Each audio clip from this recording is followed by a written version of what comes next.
സാധാരണ കേൾക്കാറുള്ളതും ജീവിതത്തിൽ അനുഭവമാകുന്നതുമായ ഒരു വാക്കാണ് നിയമനം എന്നുള്ളത് അഥവാ നിയോഗം എന്നുള്ളത്. ഒരു ജോലിക്ക് വേണ്ടി അപേക്ഷിച്ചിട്ട് ചില നാളുകൾക്ക് ശേഷം ഇന്റർവ്യൂവിന് അഥവാ കൂടിക്കാഴ്ചയ്ക്ക് വിളിക്കുന്നു. തുടർന്ന് അപ്പോയിന്റ്മെന്റ് ഓർഡർ ലഭിക്കുവാൻ ഇടയായിത്തീരുന്നു. അങ്ങനെ ജോലിയിൽ പ്രവേശിക്കുകയും ചെയ്യുന്നു. ഇതാണല്ലോ ഇന്ന് നടക്കുന്നത് നമുക്ക് അനുഭവമാകുന്നതുമായ കാര്യം. നിയമന ഉത്തരവ് ലഭിക്കാത്തിടത്തോളം കാലം ജോലിയിൽ പ്രവേശിക്കാനായിട്ട് കഴിയുകയുമില്ല. എന്നാൽ ദൈവം ഇതോടുള്ള ബന്ധത്തിൽ മനുഷ്യരോട് എന്തെല്ലാം നിയമനങ്ങളാണ് നൽകിയിട്ടുള്ളത് എന്നുള്ളതും ബൈബിൾ വ്യക്തമാക്കുന്നുണ്ട്. ജ്ഞാനികളുടെ ജ്ഞാനിയായിരിക്കുന്ന സോളമൻ രാജാവ് പറയുന്ന വാക്കുകൾ നമുക്കൊന്ന് ശ്രദ്ധിക്കാം. എല്ലാറ്റിനും ഒരു സമയമുണ്ട്. ജനിപ്പാൻ ഒരു സമയം, ദൈവം നിശ്ചയിച്ചതനുസരിച്ച് ഓരോ വ്യക്തിയും ഈ ഭൂമിയിൽ ജനിക്കുന്നു. മരിപ്പാനും ഒരു സമയം ദൈവം ക്രമീകരിച്ചിട്ടുണ്ട് എന്നും സോളമൻ പറയുന്നു. സഭാപ്രസംഗികൾ 3-ാം അധ്യായം 1 മുതലുള്ള വാക്യങ്ങൾ വായിക്കുമ്പോൾ അങ്ങനെയുള്ള സമയക്രമീകരണത്തിന് വലിയ പട്ടിക തന്നെ അവിടെ നിരത്തുന്നതായിട്ട് കാണാൻ സാധിക്കുന്നു. യേശുക്രിസ്തുവിൻ്റെ ജനനത്തെക്കുറിച്ചും ഈ സമയക്രമീകരണം ബൈബിൾ വ്യക്തമാക്കുന്നുണ്ട്. ആ വാക്ക് ഇപ്രകാരമാണ്: എന്നാൽ കാലസമ്പൂർണത വന്നപ്പോൾ, ദൈവത്തിൻ്റെ പ്രോട്ടോക്കോൾ അനുസരിച്ച് എന്നർത്ഥം, ദൈവം തൻ്റെ പുത്രനെ സ്ത്രീയിൽ നിന്ന് ജനിച്ചവനായി, ന്യായപ്രമാണത്തിന് കീഴ് ജനിച്ചവനായി നിയോഗിച്ച് അയച്ചു. ഗലാത്യർ 4:4. മനുഷ്യവർഗത്തോടുള്ള രക്ഷാപദ്ധതി, ദൈവത്തിൻ്റെ രക്ഷാപദ്ധതിയുടെ നിശ്ചിത സമയത്താണ് ക്രിസ്തു ഈ ഭൂമിയിലേക്ക് അവതരിച്ചത് എന്ന് ഈ വാക്കുകൾ വ്യക്തമാക്കുന്നു. ആരും നശിച്ചു പോകാതെ നിത്യജീവൻ പ്രാപിക്കേണ്ടതിനെ തൻ്റെ ഏകജാതനായ പുത്രനെ ദൈവം ഈ ഭൂമിയിലേക്ക് അയച്ചു. ഇനി ക്രിസ്തുവിൻ്റെ മരണത്തെക്കുറിച്ച് പറഞ്ഞിരിക്കുന്ന വാക്കുകളും നോക്കാം.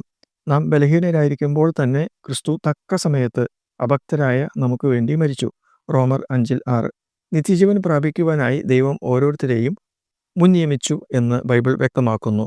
ദൈവം മുന്നറിഞ്ഞവരെ തൻ്റെ പുത്രൻ്റെ സ്വരൂപത്തോട് അനുരൂപരാകുവാൻ മുൻ നിയമിച്ചിരിക്കുന്നു. മുൻ നിയമിച്ചവരെ നീതീകരിച്ചും നീതീകരിച്ചവരെ തേജസ്കരിച്ചും ഇരിക്കുന്നു. റോമർ 8:29-30 വാക്യങ്ങൾ. യേശുക്രിസ്തു തൻ്റെ പരസ്യ ശുശ്രൂഷ കാലയളവിൽ ശിഷ്യന്മാരിൽ 12 പേരെ പ്രത്യേക ദൗത്യത്തിനായി തിരഞ്ഞെടുത്തു. മർക്കോസ് എന്ന എഴുത്തുകാരൻ അതിനെക്കുറിച്ച് പറയുന്നത് ഇപ്രകാരമാണ്: യേശു തന്നോടുകൂടി ഇരിപ്പാനും പ്രസംഗിക്കേണ്ടതിന് അയപ്പാനും ഭൂതങ്ങളെ പുറത്താക്കേണ്ടതിന് അധികാരം ഉണ്ടാകുവാനും 12 പേരെ നിയമിച്ചു.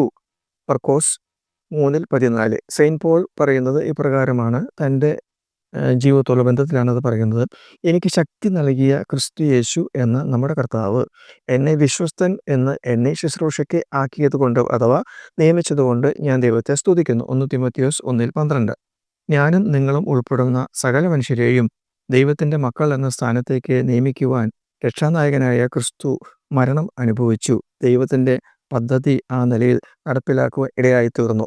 ലോകസ്ഥാപനത്തിന് മുമ്പേ ദൈവം അത് നിശ്ചയിച്ച് ക്രമീകരിച്ചു. അതിൻ്റെ പൂർത്തീകരണമായ ക്രൂശ് മരണത്തിലൂടെയാണ് അത് ദൈവം വെളിപ്പെടുത്തിയത്. എല്ലാ മനുഷ്യരും ദൈവമക്കൾ എന്ന പദവിയിലേക്ക് നിയമനം ലഭിച്ചവരാണ്. ഓരോരുത്തരും അത് പ്രയോജനപ്പെടുത്തേണ്ടതും ആവശ്യമാണ്. വ്യക്തിപരമായി ഈ വ്യവസ്ഥ അല്ലെങ്കിൽ ഈ ദൈവ നിയമനം അംഗീകരിച്ച് സ്വീകരിക്കുമ്പോൾ മാത്രമാണ് അത് ലഭിക്കുന്നത്. സ്വീകരിക്കുവാനും തിരസ്കരിക്കുവാനും ഓരോരുത്തർക്കും വ്യക്തിപരമായ സ്വാതന്ത്ര്യം ഉണ്ട് എന്നുള്ള കാര്യവും ബൈബിൾ വ്യക്തമാക്കുന്ന, ആരെയും അടിച്ചേൽപ്പിക്കുന്ന ഒരു കാര്യമായിട്ട് അത് ഇരിക്കുന്നില്ല.